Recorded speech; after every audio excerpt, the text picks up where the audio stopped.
Well, good afternoon, brethren, and welcome to another of God's Holy Convocations, and welcome to those of you who are watching us via the web and all of that.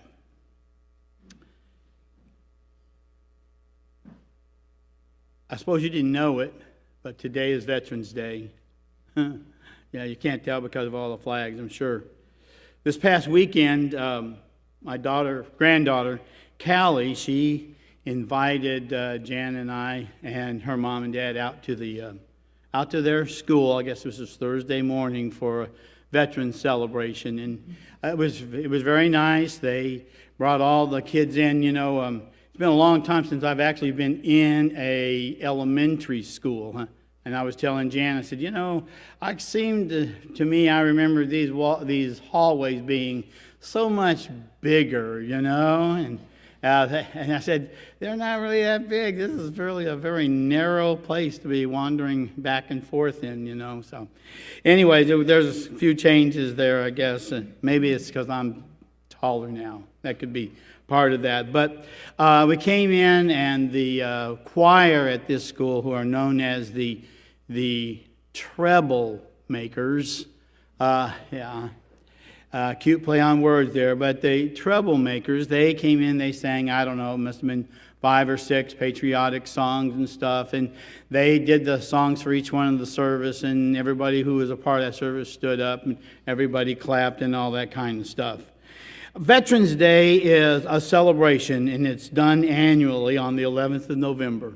It is here to honor military veterans. These are people who have served or are currently serving in the American Armed Forces. Originally, it was called the Remembrance Day, and that was right after the Civil War. And then it became Armistice Day. That was after World War I in terms of the armistice, and we'll get back to that in just a minute. And then it became 1954. It was changed to Veterans Day. So, 11/11/1918. On the 11th day of the 11th month at the 11th hour, that would be 1100 hours, 11 a.m. for civilians. In the year 1918, that was the day that the guns fell silent in France, and the war to end all wars was over. Thankfully. Roughly 40 million people killed or wounded. Huge, huge mess. Most of them actually were Russians. The Russians took a terrible toll in the First World War, as well as they did in the Second. The price tag let me back up here a second. U.S. losses, just so you'll know, were somewhere between 114,000 and 117,000. Not that much when you consider 40 million, right? Too much, but not as bad as it was for other countries. The price tag for that war, $350 billion in their money, not our money. Huge, staggering costs for that war. And though the guns fell silent, the war, it didn't really end. An armistice was signed on the west, in Western Europe, between Germany, the Axis powers, and the Allied powers. And an armistice is simply an agreement to stop fighting. Neither side is the winner or the loser. And that's going to be a problem. In fact, the only place where there was an actual peace treaty was on the Eastern Front. In March of 1918, or actually in February of 1918, the Russians sued for peace. They lost the war to Germany. And they signed in March of 1918 the Treaty of Brest-Litovsk. And they lost the war, and the Germans won the war on the Eastern Front. But in 1919, the Allies gathered together in Paris at the Palace of Versailles to work out a peace settlement. That peace settlement was known as the Versailles Treaty. In the end, it was an extremely weak document.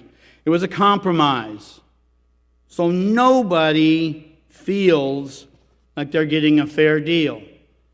Not any of the Allied powers, certainly not the Germans or the Axis powers. They weren't even invited to the meeting. The Germans and the other Axis nations weren't even invited to the talks. Eventually, the Germans would be ordered to Paris. They would be forced to sign the treaty without even getting off their train. The French delegation met them at the train, went on, sat down at a table and said, "You will sign this document." And the Germans said, "No, we won't." And they said, "Oh, yes, you will, or we'll go back to war." Well, the bluff worked, and the Germans signed. And what this basically did was it gave rise to world communism and to world national socialism, Nazism.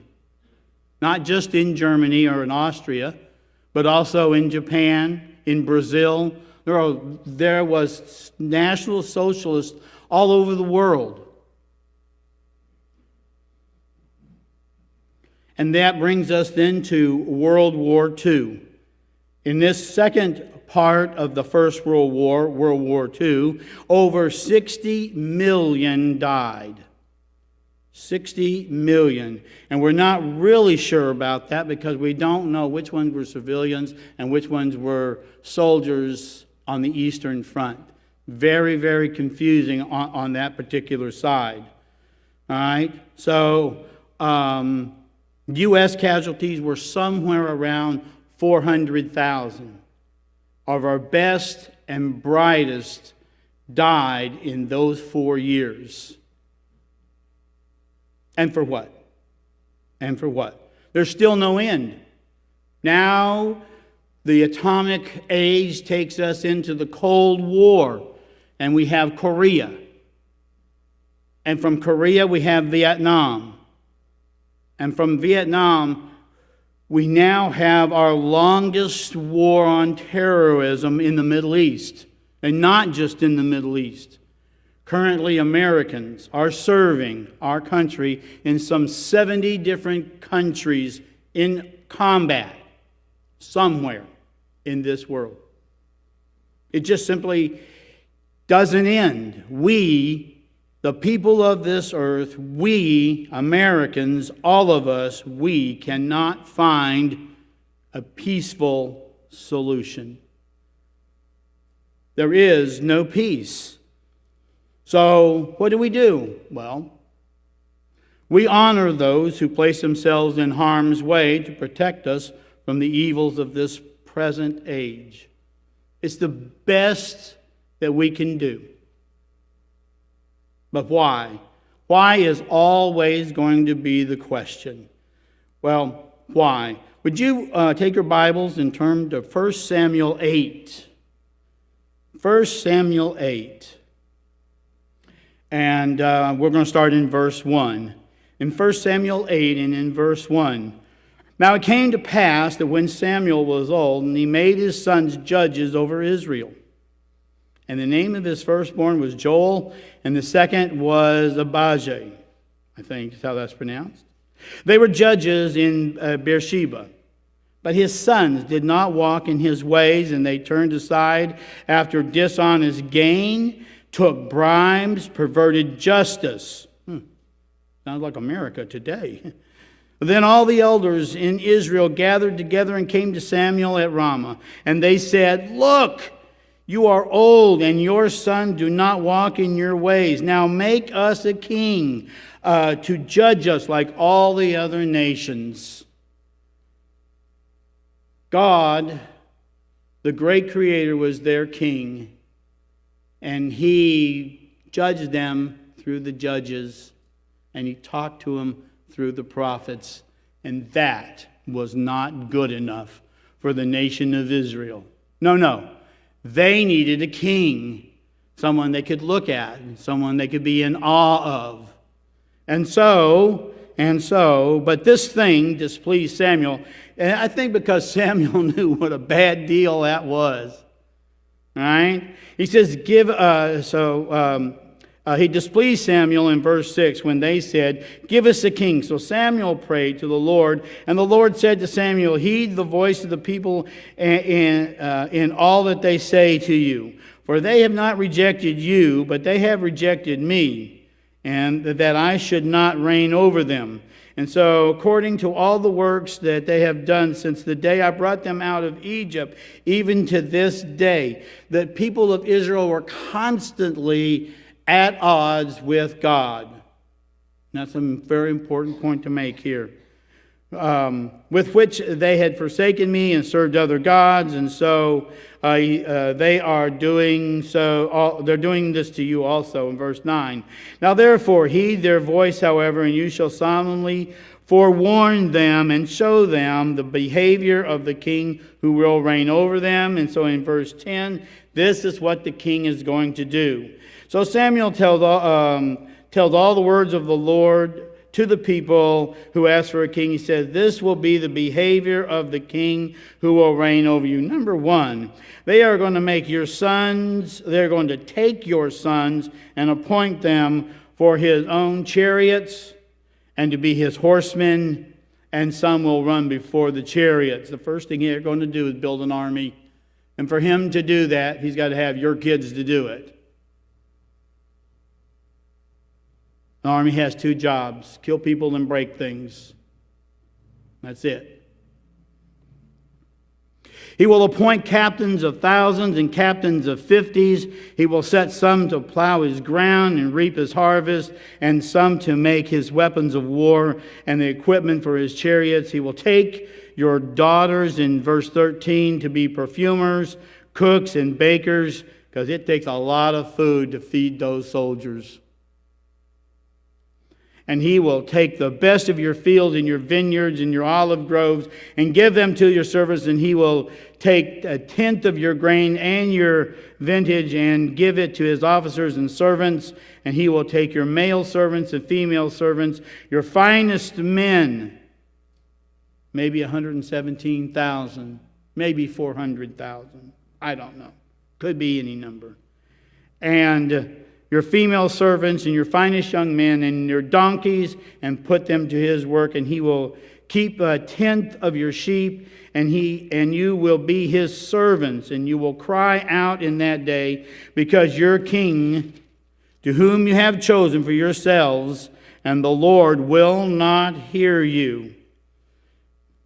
That's what's going to happen, because you're not going to like this when it happens. Nevertheless, the people refused to obey the voice of Samuel, and they said, "No, but we will have a king over us." They did not care what the problems were going to be. They wanted a king, that we also may be like will make us like all the other nations, and that our king may judge us and go out before us and fight our battles. We know we're going to war, and we want some guy to be out there in front. God?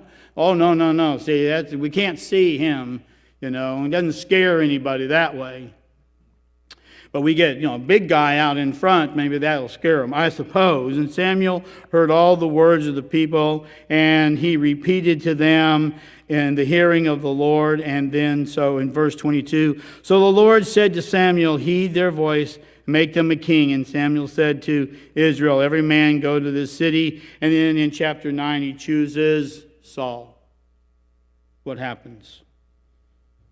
And so, from that time on, we're looking at probably 9th century BC on, Israel has had to have a king because they would not have God as their king. So Israel wants a king to go before them, to fight for them. The Israelites had kings, the Scythians and the barbarians. They weren't really barbarians, that's another story. But the barbarians and all of the armies that have been created to this very day in Israel, because they refused God. What causes these wars and stuff? Well, we all know this, but please turn to James 4.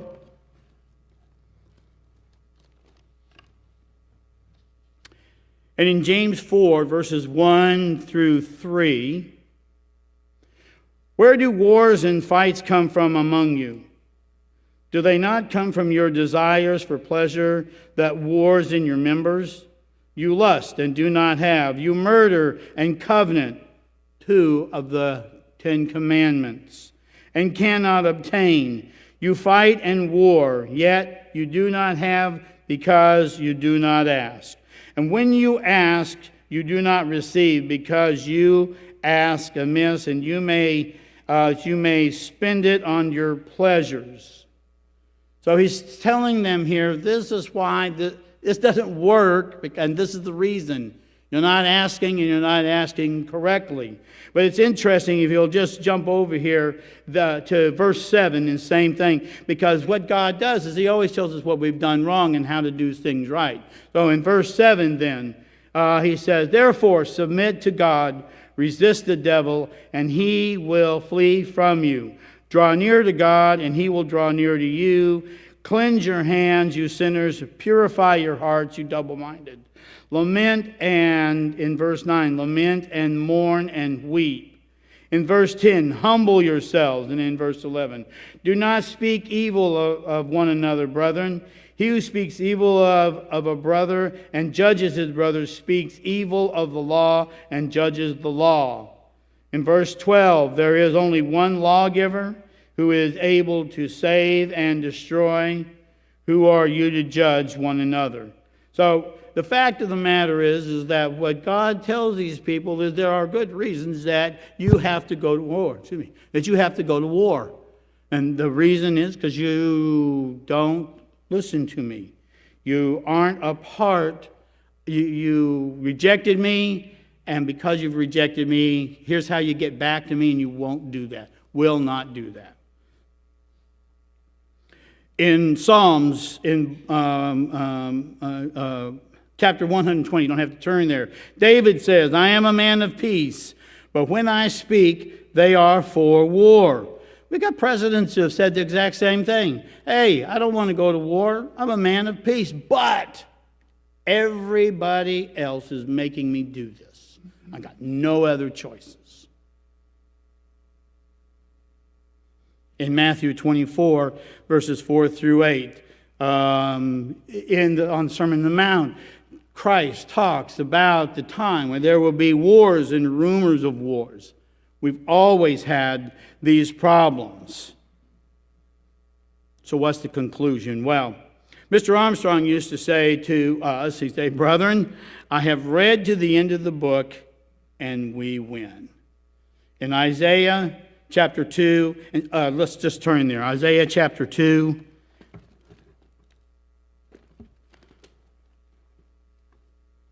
Isaiah chapter 2, and then in verse 4.